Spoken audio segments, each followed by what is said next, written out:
Hello everyone. So today I will share how my English skills developed through childhood, school, digital space, and academic life, and how English has shaped my identity as a learner.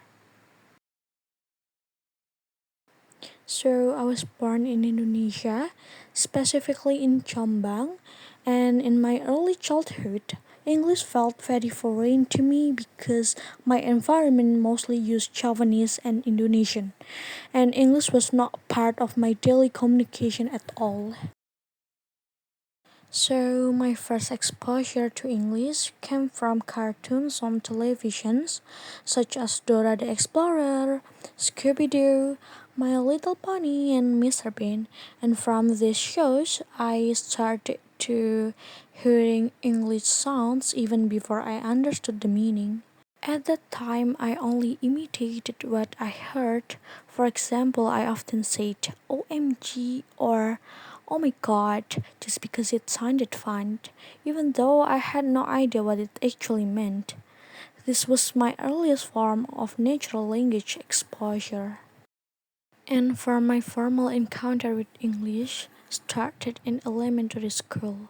I learned basic vocabulary, simple sentences, and very basic grammar. This was my first structured experience with English as a subject in school. So we move to next slide. School became my first space of cultural shift.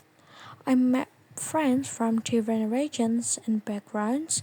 Even though we were still in Indonesia, I learned that people think, speak, and behave differently based on culture. Besides school, I also learned English from computer games.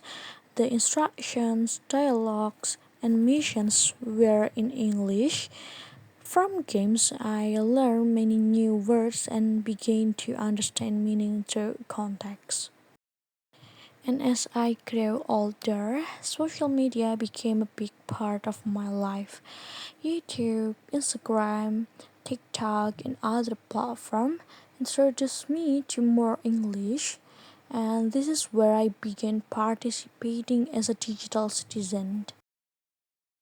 And through social media, I watch videos, read comments, type comments, and sometimes interacted in English. I did not just consume content, but slowly became part of global digital communication. And suddenly English felt cool. At one point, English no longer felt like a school subject. It became something cool. I saw many trends, memes, and global discussions use English, and that motivated me to learn even more. But in the digital world, my identity is different from my real life identity. In online, I often use English slang and expressions that I rarely use in daily face to face conversation. And over time, code switching became something natural for me. I can switch between Indonesian and English depending on the situation. For example, when I talk with my friends, and my boyfriend also speak English, so sometimes our conversation naturally flow in English. So we move to media that changed me. One of them is movies. Movies became one of the most influential media in improving my English. From movies, I learned accents, expressions, vocabulary, and even new ways of thinking. And music also helped me a lot. By listening to English songs, I learned how sentences work in context, how emotions are expressed, and how language feels more alive and meaningful. And a whole new battle is when I enter college.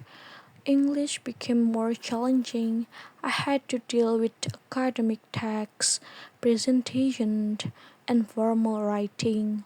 This required a higher level of communication competence.